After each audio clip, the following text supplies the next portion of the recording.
Okay, welcome to this week 7 problem solving session. And today's lecture in today's session will be solving problems based on control system design. And uh, you have learned in the past week about controllers, PID controllers in general, and P controller, I controller, and D controller, or combinations of these controllers. So before we start, I'll just quickly revise why do we need these controllers, why they are important. Uh, in control system design, we have learned till now time domain analysis and frequency domain analysis. In time domain analysis, we were looking for rise time, peak time, overshoot, settling time, delay time, etc. While in frequency domain, we were looking for resonant frequency, peak, resonant peak, bandwidth, uh, and other specifications. So now we have reached at a stage in this course that we want to design. If we want to design a system with specific overshoot, for example, I want to design a system we should have rise time less than 5 seconds, and overshoot of 2%, and resonant frequency of this and bandwidth of this. So those things we should be able to achieve now, and then this controller design comes into picture, right? So when we are talking about time domain specifications, be it rise time, peak time, settling time, etc., then we talk about controllers. And if we are interested in frequency domain specifications like resonant peak, resonant frequency, bandwidth, etc., then we mainly talk about compensators. So last week talked about you have studied about controllers. There's a very good content in the lecture, so I'm not really going into the detail, but for the sake of completeness or for the sake of revision, I'm just revising here. So what you have learned a proportional controller. Yeah, before that, let me quickly tell you how our control system works. For example, we have a plant, and there is input to this plant, and we get some output, right? And till now, this is an open loop system. So, but what if I feed this output back, feedback, and let's assume I'm doing reference tracking. Then let's assume this is my R of S, this is my C of S, right? Then here, this will be error because I am feeding back my output.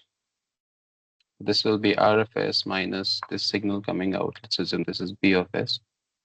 So this error signal, error, this we have to minimize if we are doing tracking problem. And for this error minimization, we use a controller. We use a controller K. So this is a typical closed loop control system where we are controlling a plant using a controller K by minimizing the error, right? So now how we minimize the error, we have different types of controllers. For example, we have a proportional controller, we have a proportional integral controller, we have an integral controller, we have a derivative controller, etc. So the input to this controller is the error signal.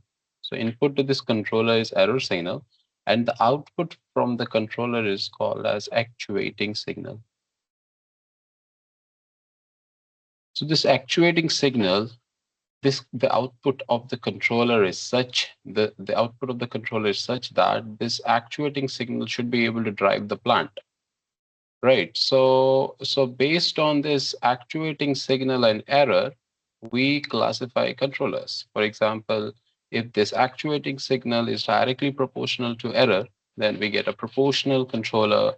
And if it is directly proportional to the integral of error, then we get integral controller. If it is directly proportional to the derivative of this error signal, then we get a derivative controller. And if it is a combination of any two, then accordingly we get controller, be it P, PI, PID, etc. And every controller, be it proportional integral, or proportional derivative, or proportional integral derivative, they have their pros and cons.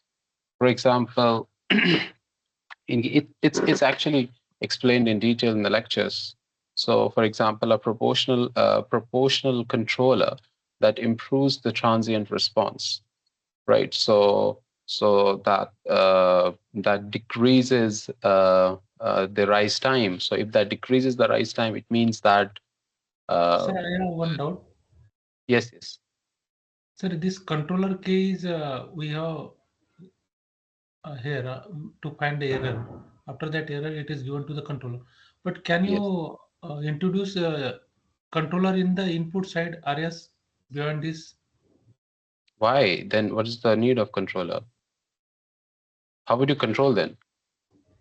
So my control, for example, I am doing reference tracking. I am tracking this signal. So let's assume I have 10 here, and here it's 7, but I should get 10. So what's one way? One way is to compare. Like I'm comparing here 10 minus 7. So I'm getting error as 3.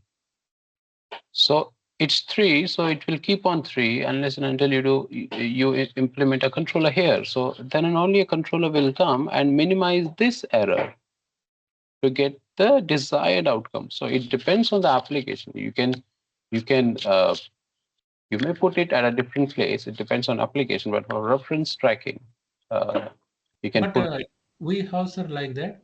So suppose this is a second order system. And yes, when you apply the unit ramp input, we get the steady state error 2 zeta by omega n. Okay, sir. 2 zeta by omega n. That is steady state error. Okay. But when you introduce this PD controller in this reference input, Hmm. then to make the steady state error zero, what is the value of k? That is 1 plus ks if you put a controller in this input side. Okay. Input side means this side. Which side Yes, is it? yes. Like this side? No, That no, not that side, sir. This is beyond the near, block. This is beyond this uh, from this input side. near RS? Near RS? Yes, yes, RS. No, that is a different problem. That is not a controller design problem. See, uh, controller has to work on the error. So that's a different problem. You're taking a different input. That can be like, is there any way where we're writing, where we're saying about, okay, you have to design a controller? Is there anything like that? Okay, sir. Thank you. Yeah. Okay. Maybe after we are done with this uh, numerical, then maybe we can start. So I'm assuming you know the pros and cons of these controllers, but whenever we do questions, I'll recap. Right. So let's start. Question number one. Question number one says a first order system has the transfer function g of s. So we are given a first order system with transfer function 1 divided by s plus 2,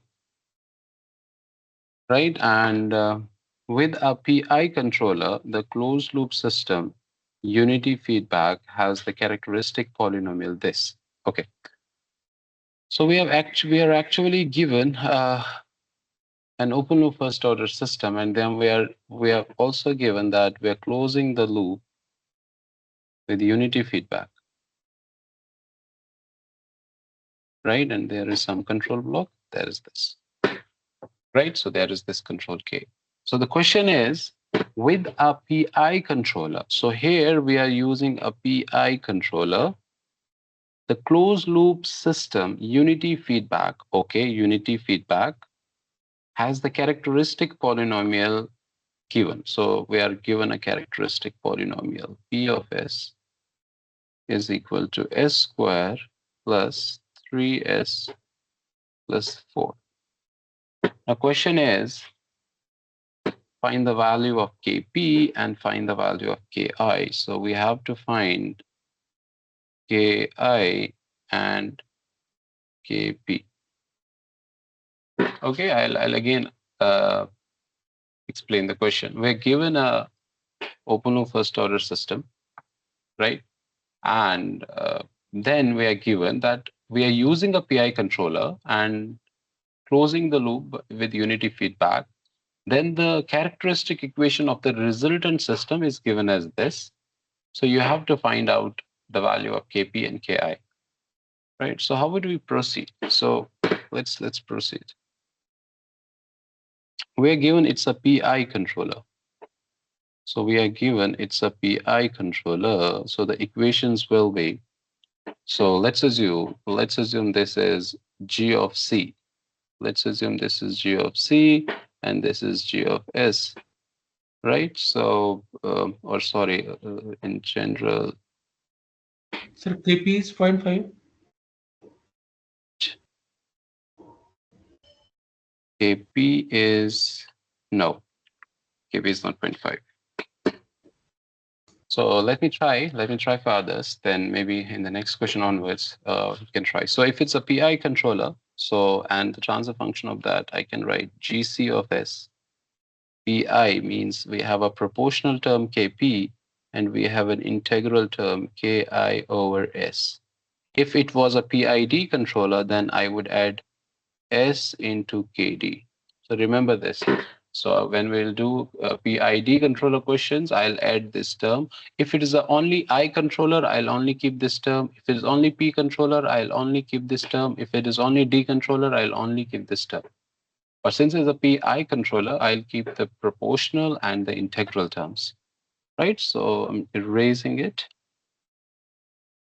So we are given a proportional integral controller that acts on a first order system and results in a characteristic equation of this. We have to find Ki and Kp.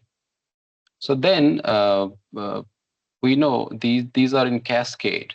So if we have to write the net transfer function of this, if we have to write this closed loop transfer function, then we'll just multiply, right? And let's assume this is C of S and this is R of S. So then C of S over R of S will be, I'll recall it's like this, GH divided by 1 plus GH.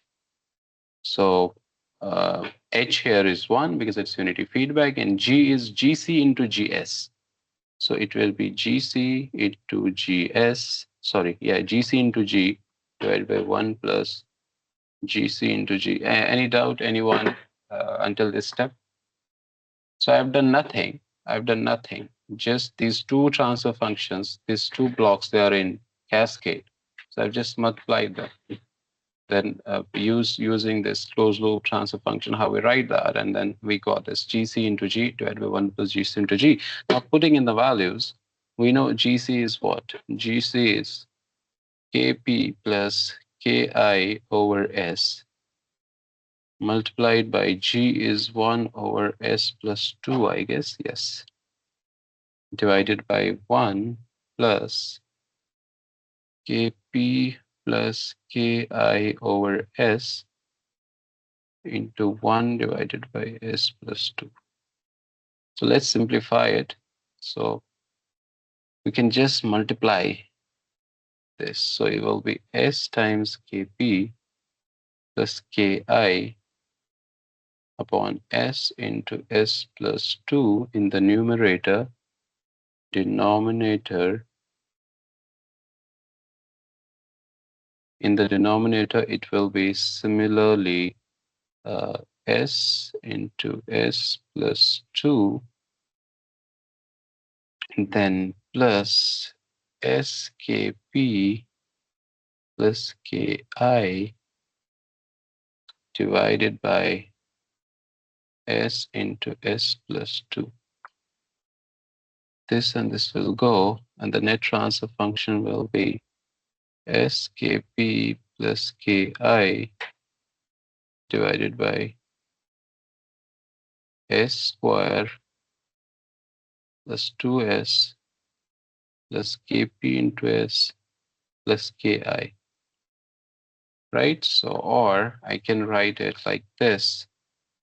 This is equal to S into Kp plus Ki divided by S square plus Kp plus 2 into S plus Ki.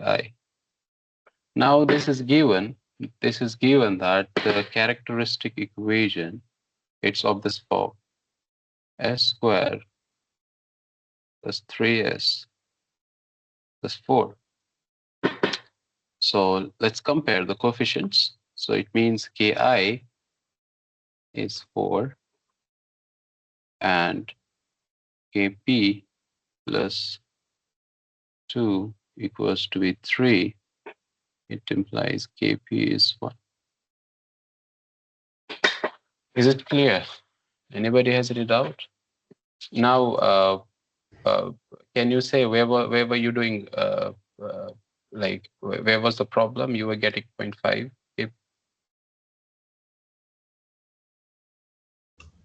Yes, sir. Clear. So it was a calculation mistake or what? Yes, sir. Calculation mistake was. Okay, okay, fine. Now let's do another question. Question number 2. It's a very interesting question. So we are given an integral controller GC of S. So if it's integral controller, it will be Ki or S. So we are given an integral controller which gives a closed loop pole at S equals to minus A. So an integral controller GS equal to Ki over S gives a closed loop pole at S equal to minus A. Then we have to find the value of Ki. But we are given GS is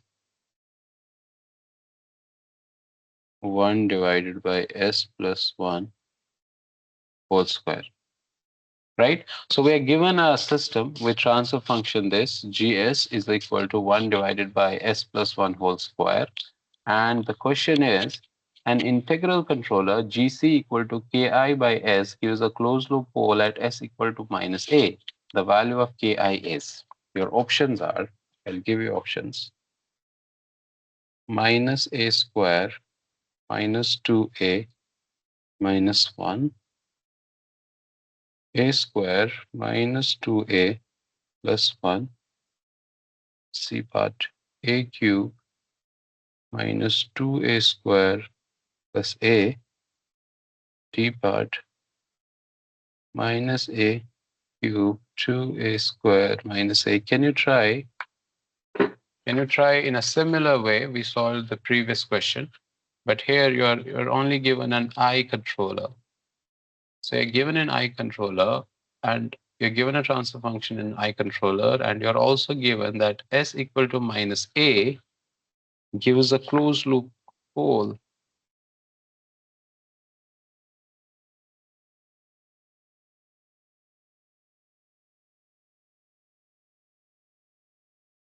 Then you have to find the value of Ki. Please try to solve it.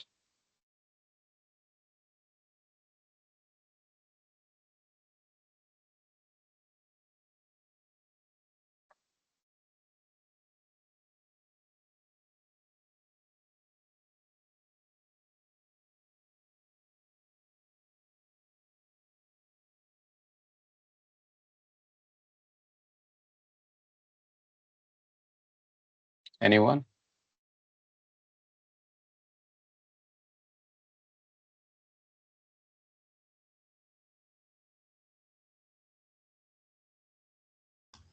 Sir, third option. Okay, third option. Let's check. Anyone else? How did you do it?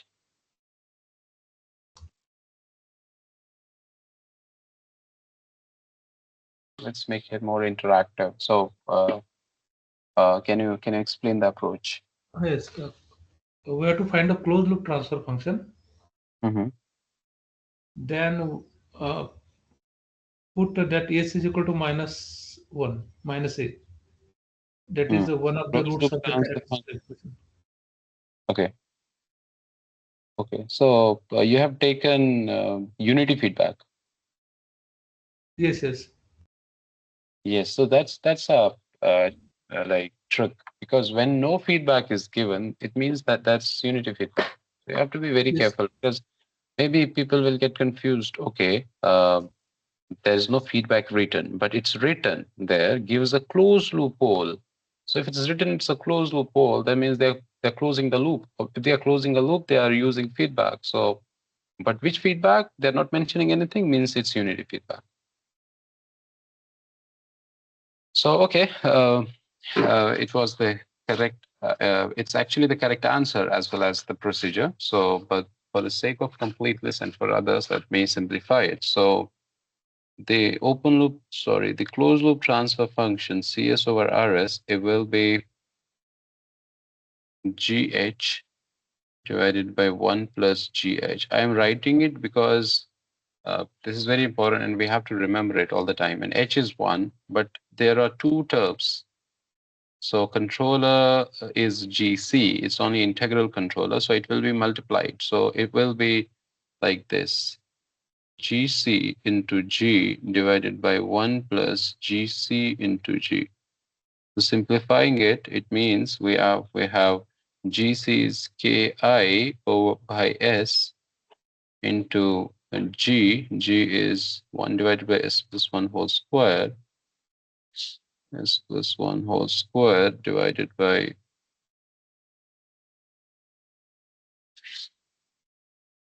1 plus Ki by S into 1 divided by S plus 1 whole square. So you'll go step by step, otherwise you may get confused. So it will be Ki into 1 by S into S plus 1 whole square divided by S plus Ki, sorry, not S, S into S plus 1 whole square plus Ki divided by S into S plus 1 whole square. This and this will go, and you'll get the answer as Ki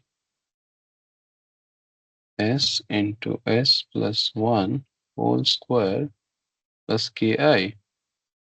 Now it's given that S equals to minus A gives a closed loop pole. So we'll put S equal to minus A. So for S equal to minus A, what we get? It implies CLTF is equal to Ki. Yeah, or no, why Ki? We'll only see the characteristic equation. So the characteristic equation is minus A, 1 minus A whole square plus Ki. And if it gives the root, uh, so it means this is equal to 0. So it will be Ki is equal to, just transfer this here, A into 1 minus A square, and expanding this, it will be Ki A into 1 square plus A square minus 2A, which is equal to A plus A cube minus 2A square. So Ki is this answer. Is there any question? Yeah, option A plus A cube minus 2A square? A plus A cube minus 2A square. Yeah. So C part is the correct answer. So have you understood it? It was very easy. So this is the answer. Now for the same question, let's do some more questions. We are given another question that is like same question. Determine the value of A. Determine the value of A that maximizes the integral gain.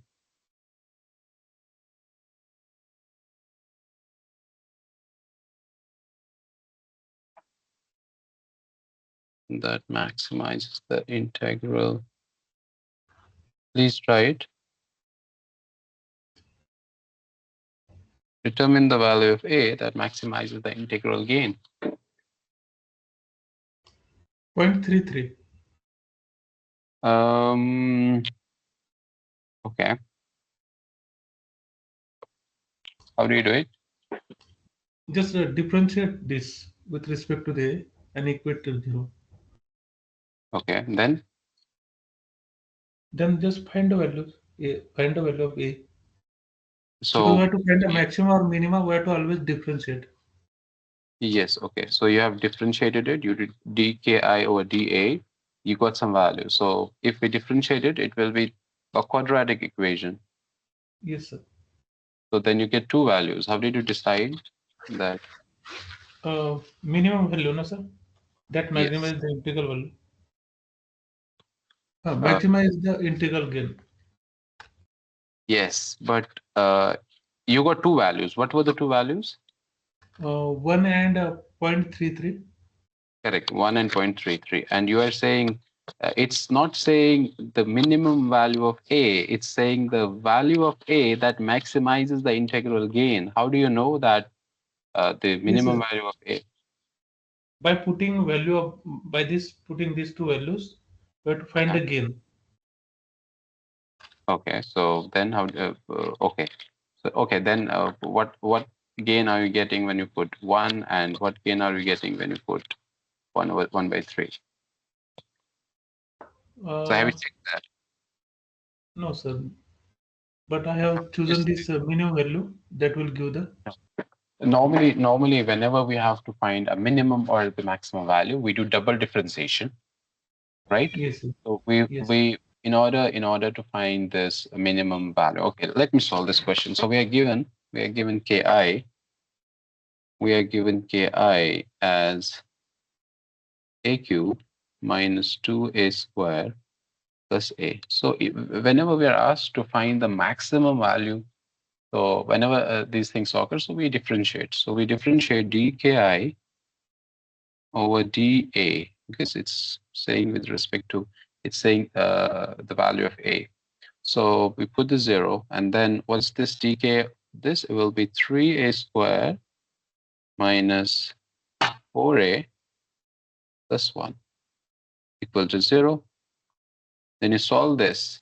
Then you solve this. You get a equal to 1 and a equal to 1 over 3. That's 0.33. Correct? Yes, So sir. And we have to double differentiate and we have to put these yes, values. yes. So we have to double differentiate ki over dA, and we have to put these values. A equal to 1 was the value, and we have to double differentiate ki with respect to dA by putting A equal to, D square ki by dA square, no, sir? Double differentiation. oh, sorry. Right, so when we put A equal to 1, what we will get? We will get 2. We get 2. the 6, 2, 4, yeah. 6 minus 4 will get 2, and with this we'll get minus 2. So it means when we have to find the maximum value. So this should be minimum. So this double derivative is minimum. This is minimum value d2i. Ki over dA square is minimum at a equal to 1 by 3. So then a equal to 1 over 3 minimizes, sorry, a equal to 1 over 3 maximizes the integral gain. So by chance, your answer was correct, but it may not be always the case. So you found out the smaller value, and okay, uh, that value should be maximum. But yeah. So anybody has any doubt with respect to this question because I skipped some steps here. I didn't solve this. Number 3, I directly wrote these values. If anybody has any doubt, please reach out.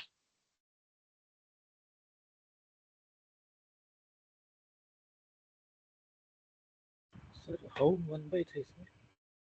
Yes, yes, yes. How 1 by 3, sir? Okay, cool.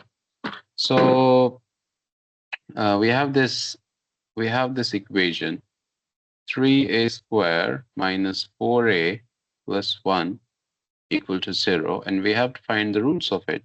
So by finding roots, we'll use quadratic formula, that is minus a minus minus plus, that is 4, minus b, that is plus 4, under root b square, that is 16, minus 4 into a into c divided by 2a, that is 6.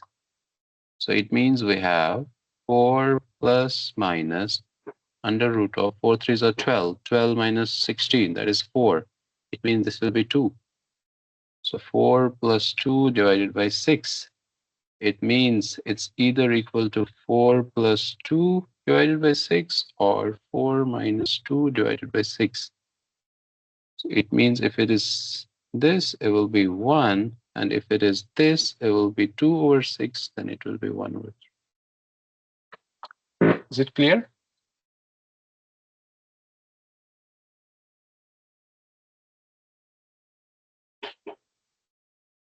Is it clear? Yes, sir.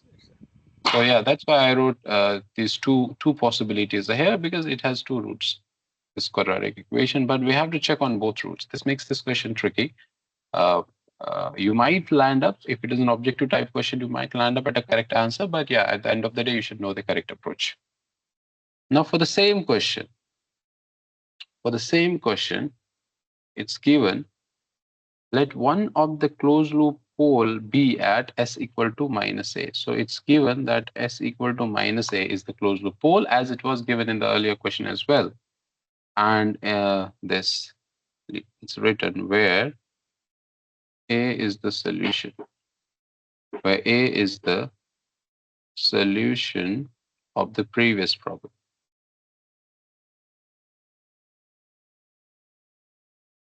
Okay. Then the question is, let the other poles be given as, let the other poles be given as P1 and P2, right? Sorry, it's like this. Let the other poles be given as S equal to minus P1 and S equal to minus P2, where P2 is greater than P1, the value of P2 minus P1 is. Can anybody try? This is very interesting. Again, high school mathematics.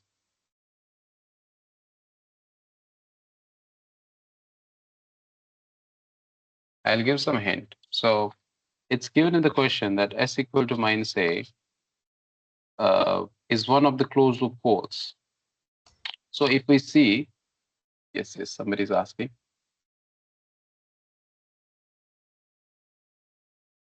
So if we see this equation, yeah, if we see this equation, so it means it has three roots, three poles, because it's a third order, right? So 2 from this S square and then another one at origin. So it means it has three poles, and one pole is given by S equal to minus A, where A is the solution of the previous problem. What is the solution of the previous problem? A is equal to 1 by 1 3. over 3. But here it is given minus A. So what we will take? S is equal to minus 1 by 3. Correct? So it's given that A equal to 1 by 3, because that was the solution of the previous problem. And we have to take S equal to minus 1 by 3. Sir, answer is 1. Okay, answer is 1. How did you solve it? So I have put this A is equal to 1 by 3 in this Okay, above equation. That is Ki is equal to A cube minus 2A square plus A. okay. And I have just found the roots of that equation. So, okay, so you mean we are given with Ki was a cube Minus minus 2A a square square plus plus A. a. Just put the values of A is equal to 1 by 3.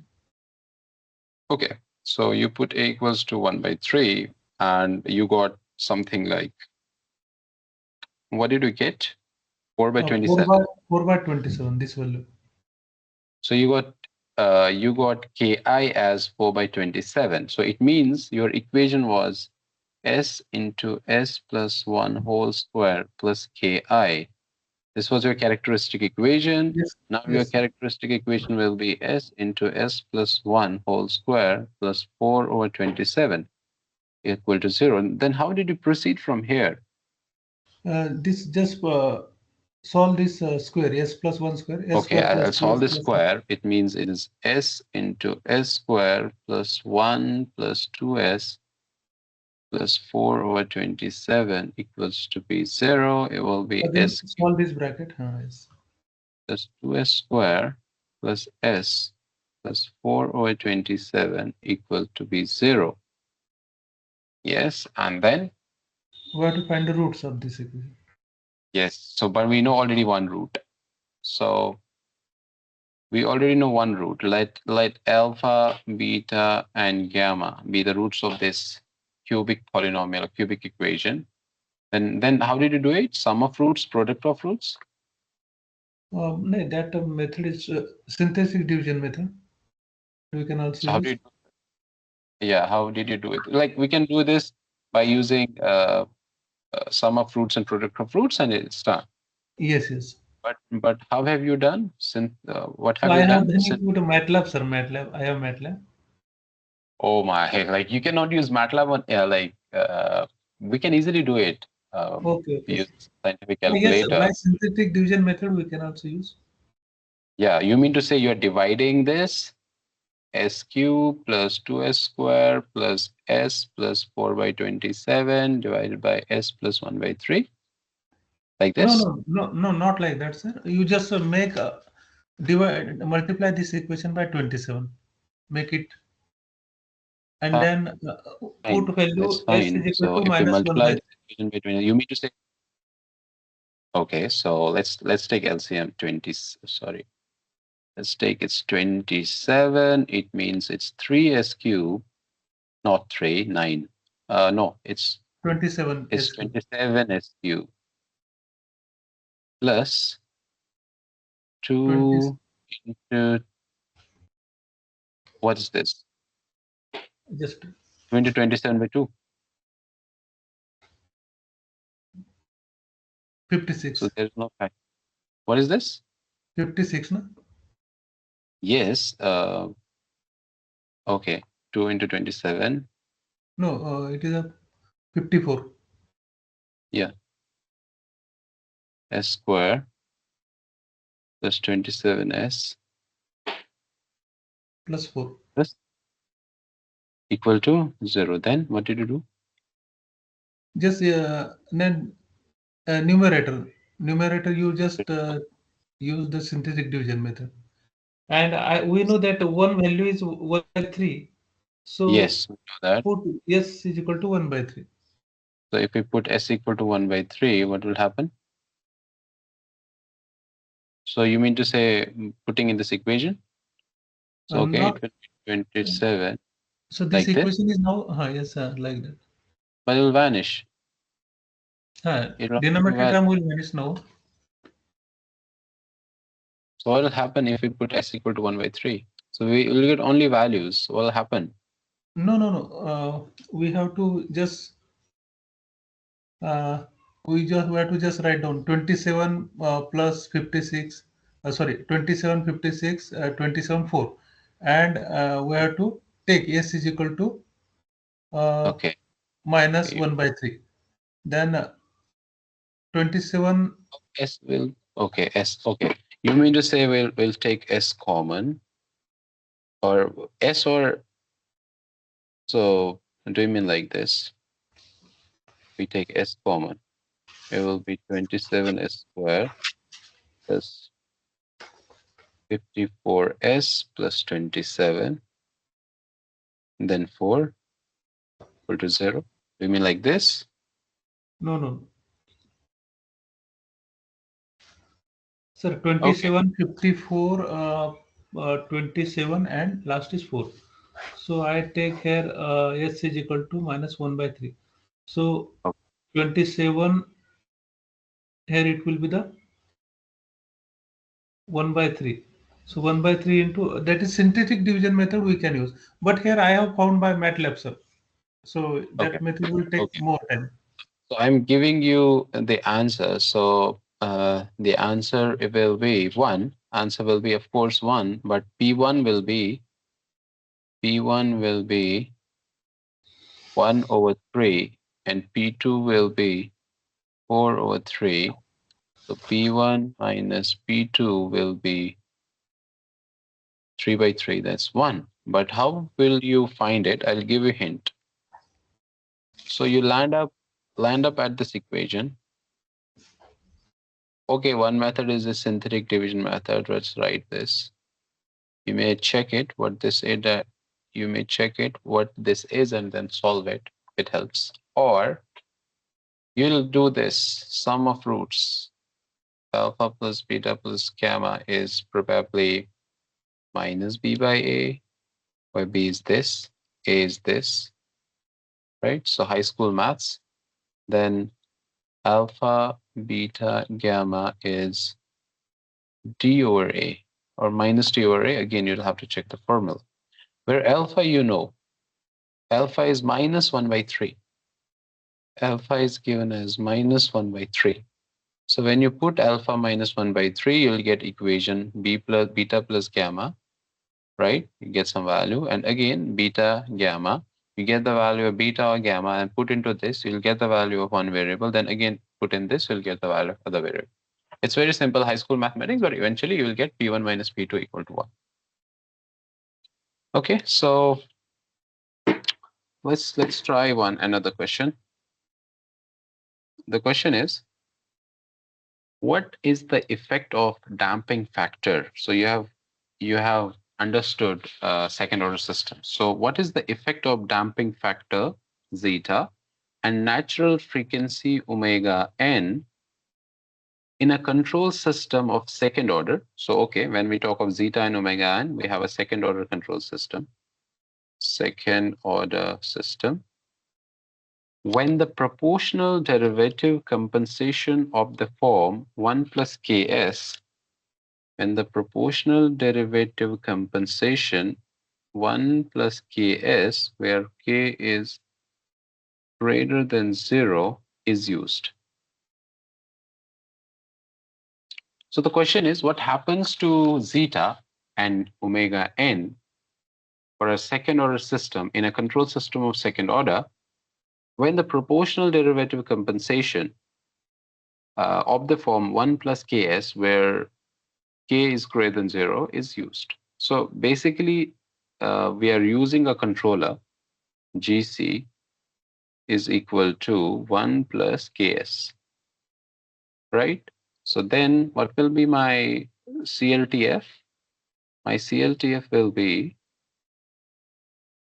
gc into gs into g divided by 1 plus gc into g, right? And but I know it's a second order system. So what's my g?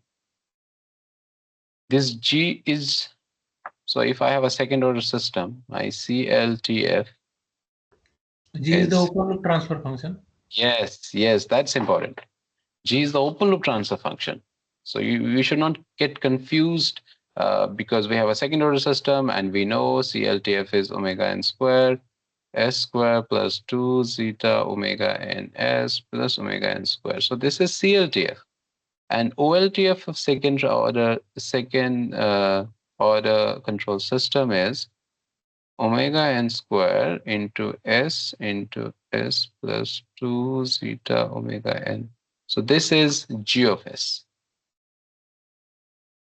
And this is that whole g of s divided by 1 plus g of s h of s. Right? So you are given g of s, you are given g of c, right? So you will make a new closed loop transfer function. So my original closed loop transfer function was this. This was my original closed loop transfer function because it's given that it's a second order system.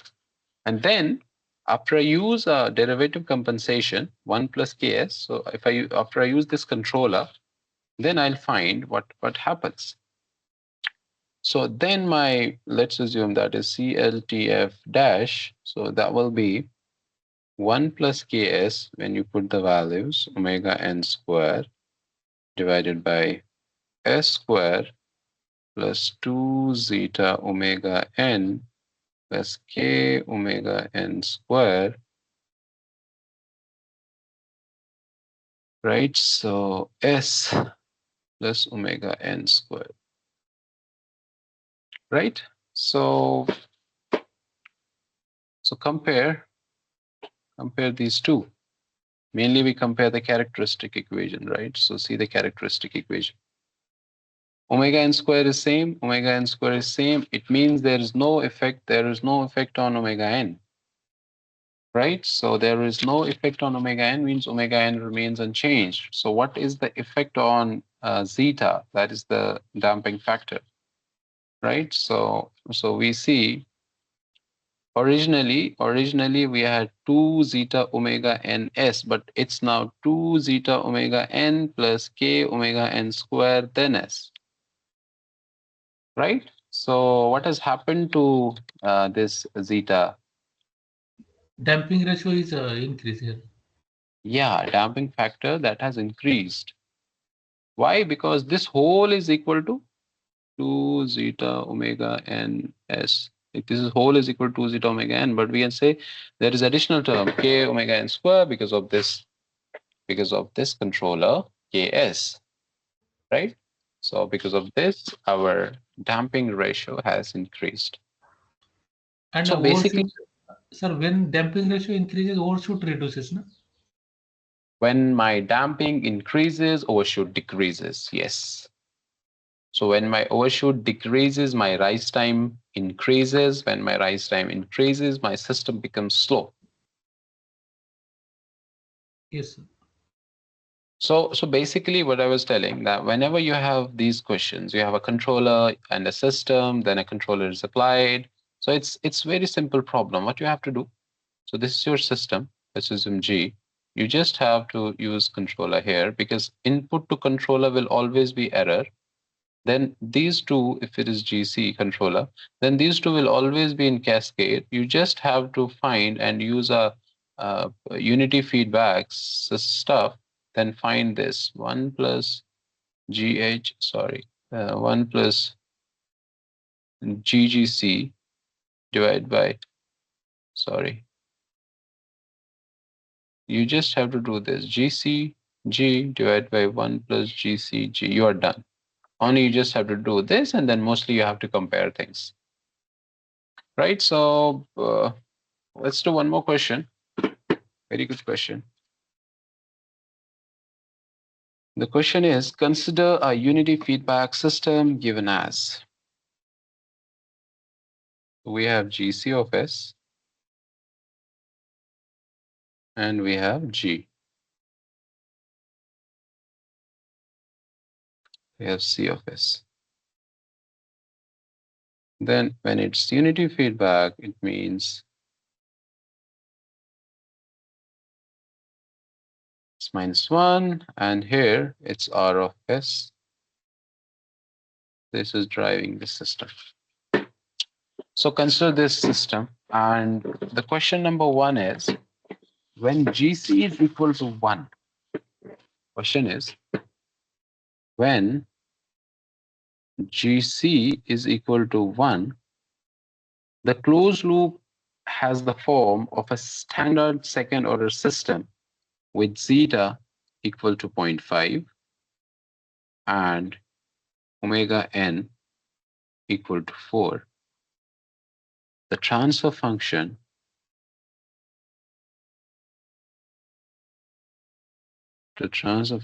g of s is.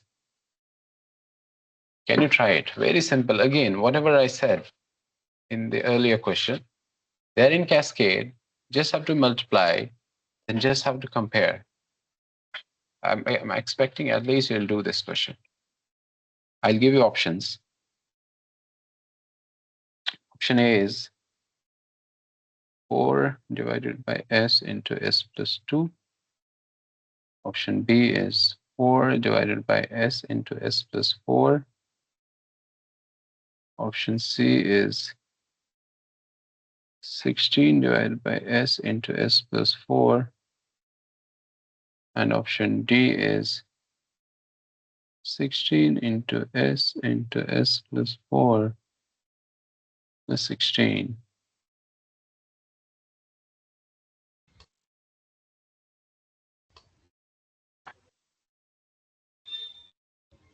Option third, sir. Anyone else? Anyone else? Please come up with answers. So again, you have done nothing. Just putting GC equal to 1, then we have a standard closed loop transfer function. That is, we have to do nothing. So when GC equal to 1, only GS is left.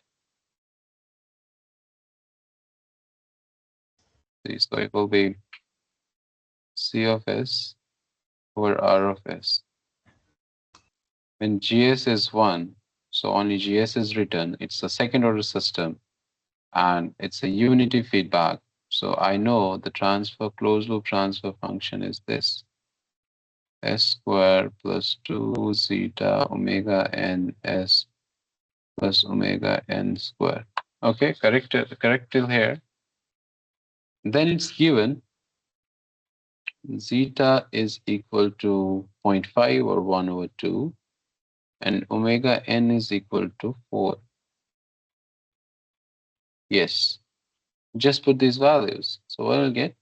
16 divided by s square plus 2 goes, and this 4 will be 4 omega n, or it's going to 4s plus 16. Right? So this is my CLTF. This is my CLTF. But I have been asked to find G of S, that's OLTF. And then what did you do after this? How did you find this OLTF? Sir, that's open loop transfer function. That is the Yes. S divided by S into S plus 2 zeta omega. So this thing, this CLTF, I have written it like this: GC into G divided by 1 plus GC into G is equal to, GC is 1, so it will be G divided by 1 plus G, which is equal to 16 divided by S squared plus 4S plus 16. Right? So we have to make it in this form. Right? So and here in 1 plus G form. So can I do it like this? 16 divided by S squared plus 4S divided by S squared 1 plus We 16. can do have reverse engineering. Okay, sorry. I just put these values and whatever the we have to check the closed loop transfer function. Yes, why not? But It will that take may be time. time, because if the correct option is option 4, Yes, yes. Then it then will you will, take time. yeah, it will take time. But it's always better to go with respect to, like, go in steps. So it means then G of S is what? 16 divided by S squared plus 4S. So is it clear? So G of S is 16 divided by S squared plus 4S, or I can write it like this: S into S plus 4. Is it correct? Anyone else has any problem in this?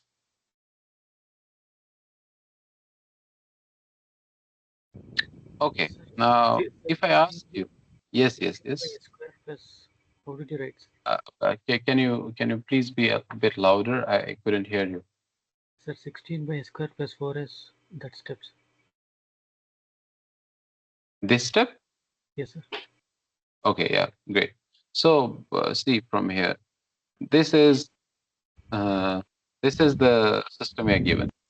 So I said, first of all, what we have to do, we have to simplify it. And this since these two are in cascade, I'll just multiply them. Then there will be a single system, and then single system will be in unity feedback.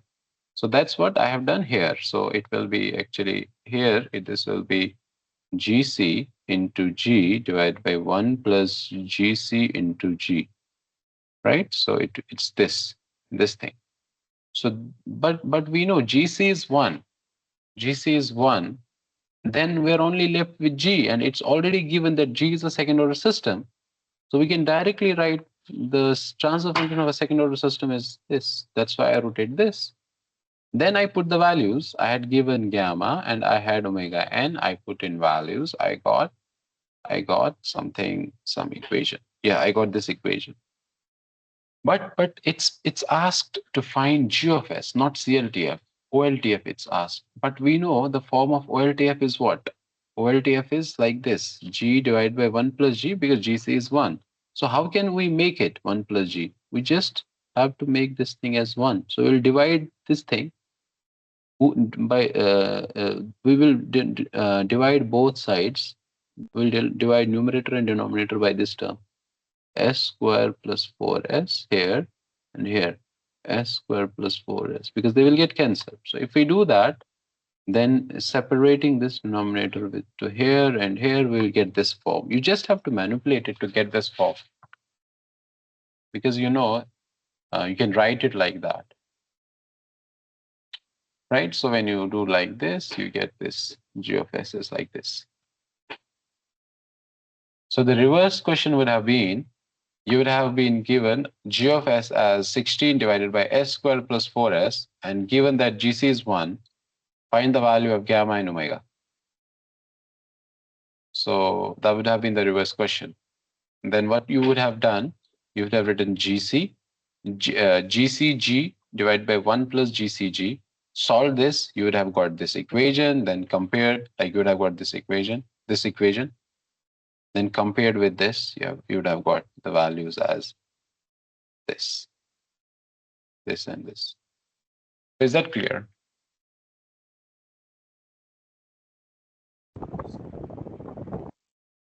Okay. So now for the same question, if g of g of c of s is s plus 3, then the velocity error, constant kb is, yeah, please try. I've taught you this when we were doing third chapter, third week, steady state error and time response analysis. So you know how to find velocity error constant, So it is a right? 12 answer. Answer is 12, sir.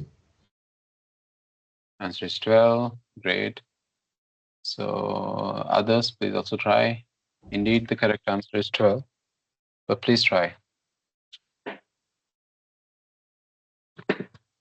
So we know velocity error is limiting s tends. We have studied this. S into GS, but GS here is GC into GS.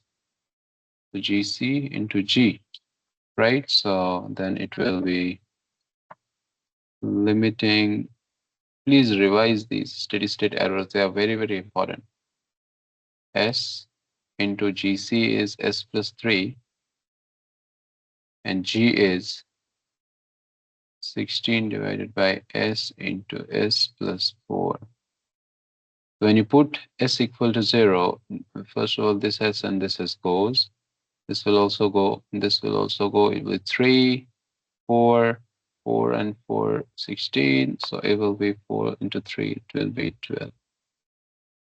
Any doubt here? It's very simple. I just put the formula for velocity error constant. So we have read this in third week. Just have to revise what the formula is, and yeah, put it. Now let's do one very interesting question. For the same question,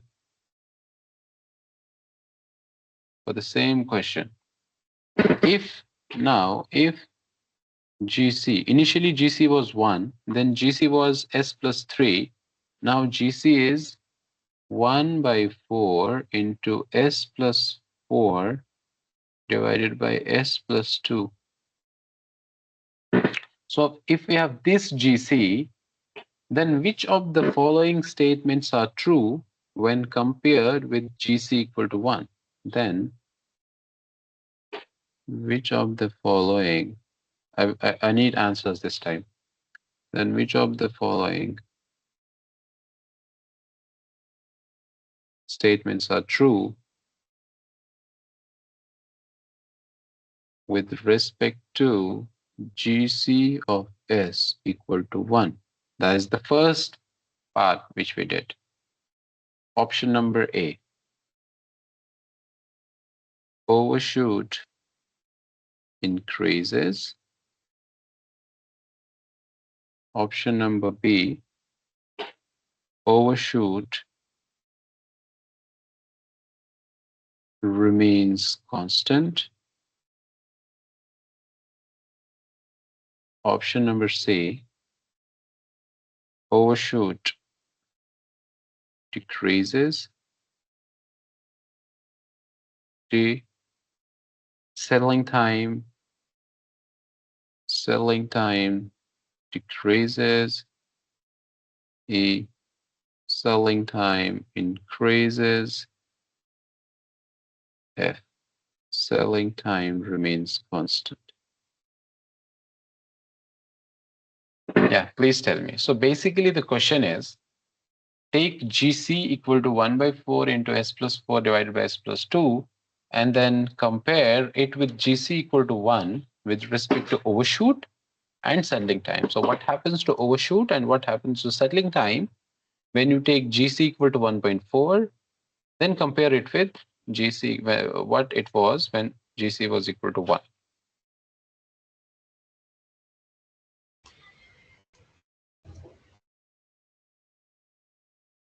Sir, overshoot remains constant Why?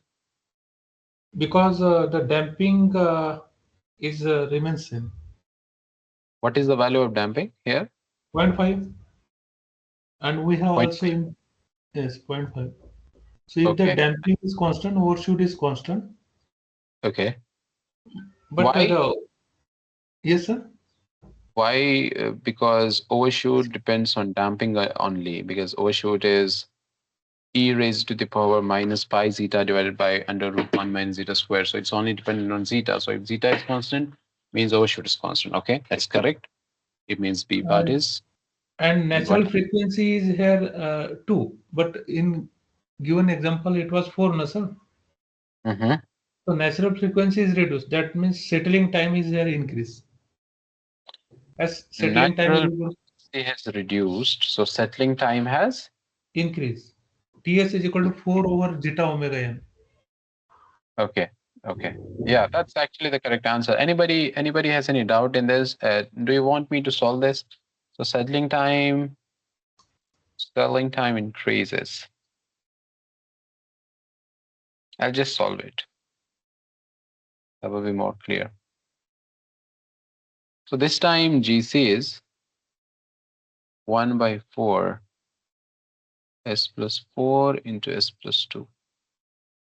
So again, we have to find the closed loop transfer function C of s over R of s by keeping them in cascade GC into G. And what you will get after you solve it So you will write GC into G divided by 1 plus GC into G. G you know, GC you know, just put in the values. You will get 4 divided by S square plus 2S plus 4.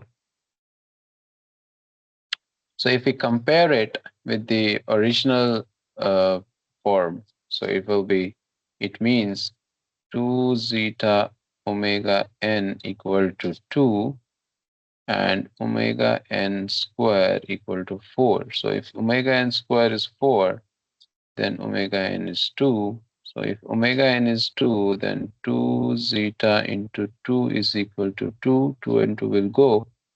Then zeta is 1 over 2 or 0.5. So in the first question, it was given that zeta is 0.2, so zeta remains the same, but omega n was 4. So with respect to question number 1, zeta remains unchanged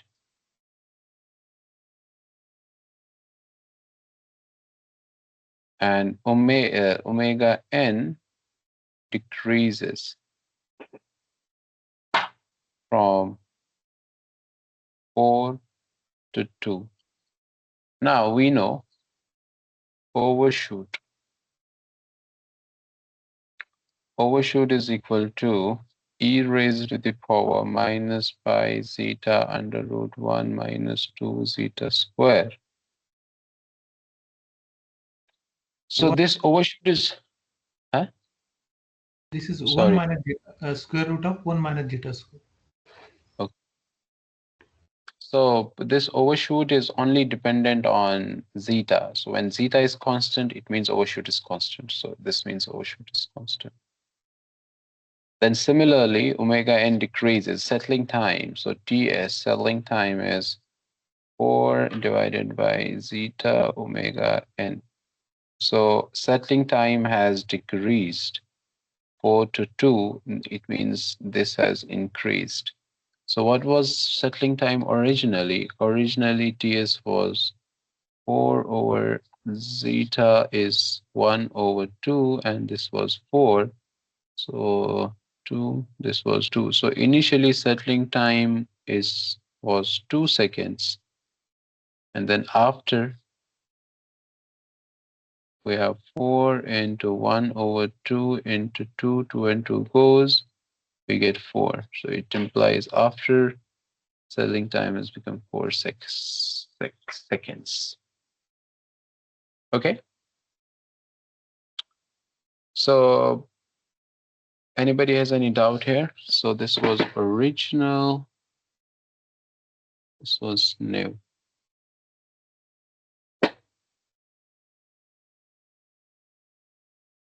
One last question.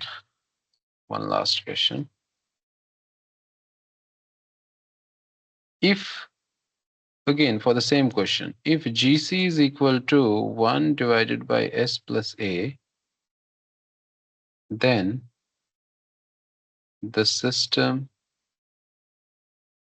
is stable for.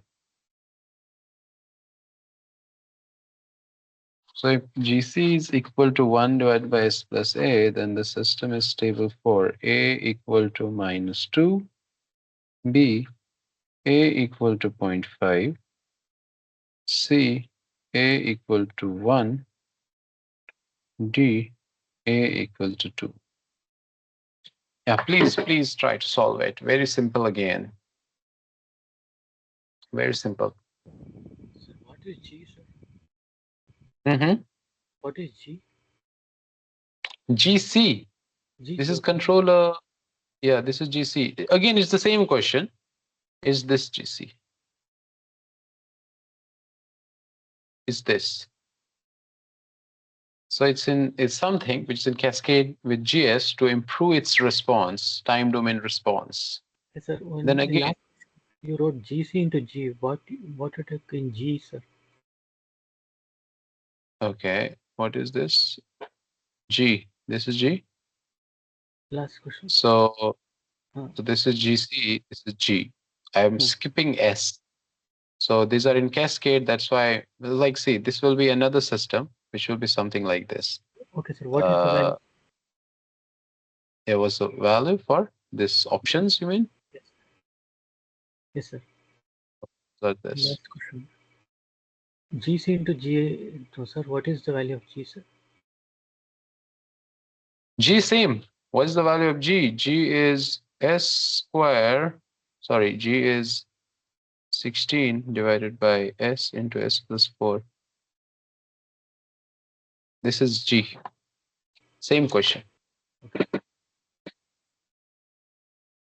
Now we should be able to solve this. It's very, very interesting and easy question.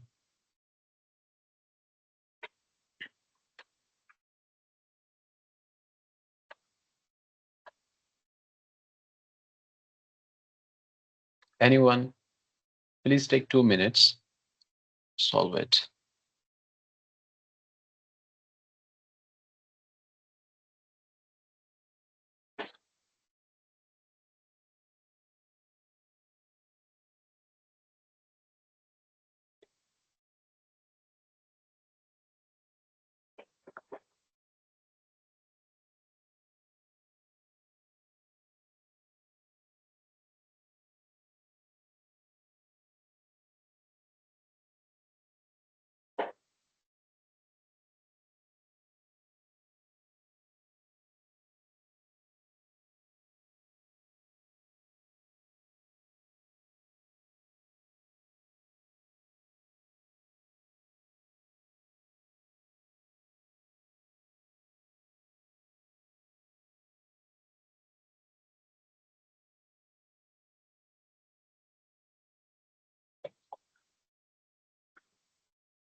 So can we find by the root table? Can you use root table? Yeah, any method. So the first thing that hits our mind is based on this question is indeed route array. Yes, yes. So let's solve We have it. to find the characteristic equation and then route the array. Yeah. So if we write CS over RS, again I'll go step by step here so that things are clear. GC of S into G of S divided by 1 plus GC of S into G of S. So it will be, what is GC of S? It's 1 divided by S plus A. It's 1 divided by S plus A into G of S is 16 divided by S into S plus 4. 1 plus 1 divided by S plus A into 1 divided by S into S plus 4. Just simplifying it a bit, it will be 16 divided by, so it will be 16 divided by S plus A into S into S plus 4 all divided by S into S plus 4 into S plus A plus 1 divided by S into S plus A into S plus 4. So this goes, I will get 16 divided by S, yeah, S into S plus 4 into S plus A plus 1. It's not 1, it's 16 here. So it will be 16. So this will also be 16. Is it okay? So any doubt till here? This whole goes, this goes. Then I just simplify it a bit. So it's 16 divided by will be S cube plus A plus 4 S square 4AS plus 16. So this is my characteristic equation. So this is my characteristic equation, and now I can find it using Routh array because the values are given in terms of A, and we have to actually find the range of values of A for which the system is stable. So apply Routh array. So it will be S cube, S square, S1, S0. So it will be 1 and 4A. Similarly, it will be A plus 4 and 16. What will be this? This will be 4A square. Wait.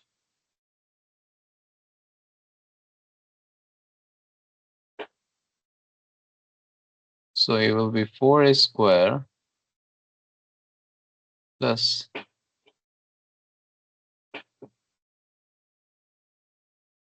16A minus 16 divided by A plus 4. This will be 0. Then this will be 16.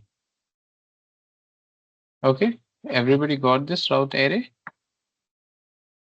Now from this Routh array, we can see for the system to be stable, this should be positive as well as this should be positive. So it means A plus 4 should be greater than 0. It implies A is greater than minus 4. Similarly, 4A plus 16A minus 16 divided by A plus 4 should also be greater than 0. It means 4A plus 16 minus 16 should be greater than 0. It's 4A square.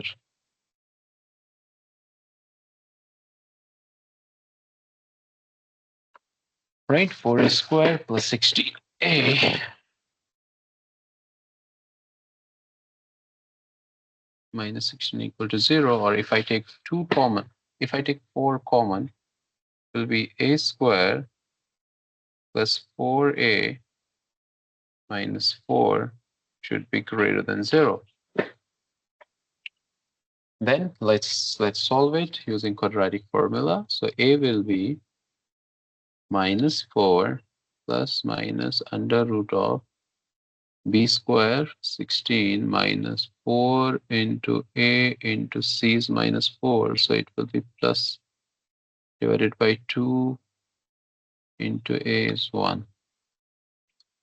Then this will be minus 4 plus minus 16 plus 4 4s are 16. It will be 32. So we can write it 16 into 2, or we can write it 4 root 2 divided by 2. Okay, I'll again multiply throughout by 2. So it will be minus 2 plus minus 2 root 2. So A is either minus 2 plus minus 2 root 2, or it is minus 2 plus 2 root 2. Right? So we have to find A such that this is greater than 0. So you will find one value will be negative, So the positive one will be A should be equal to -2 plus √2. We already saw, so A is equal to this. We already saw this A should be greater than -4. And now the roots of this A should be greater than -2 plus 2√2. Right? So what is the value of this? It's something 0.8 something.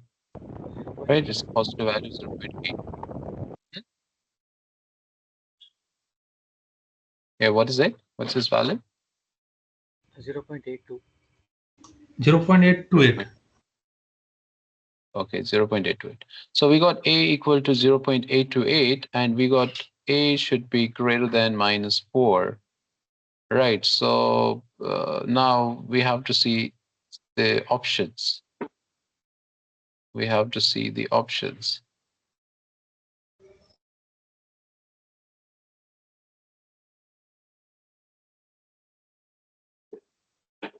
Now, when this A has to be greater than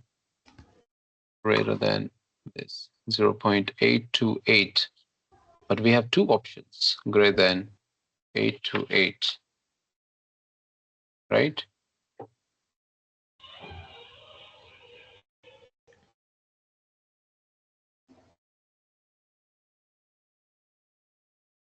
So both options C and D are correct, right? So both options C and D are. So like these are the type of questions you have in this assignment 7. Very easy this time, and the next time will be this was the controller stuff when you have to But find the time domain in this specific. Yeah. problem, if the value is greater than 0.828, Uh-huh. and option is not given, this option is not given. So Yeah. But we are given this option, these two options. means it is greater than 0. That what it is. No, it's greater than 0.828. So if it is greater than 0.828, it's not that 828 is greater than 0.5. So this 0.5 is less than that. So it cannot be this Yes, yes. 0.5, and it cannot be this as well. So it has to be this 1 and 2. Okay. Okay. So now what I was saying that these are the types of questions that you have. And maybe in the next week, we will be focusing on the frequency domain analysis part, the design part in frequency domain. So that's it. Let me just stop recording, but then maybe wait, I'll just stop recording.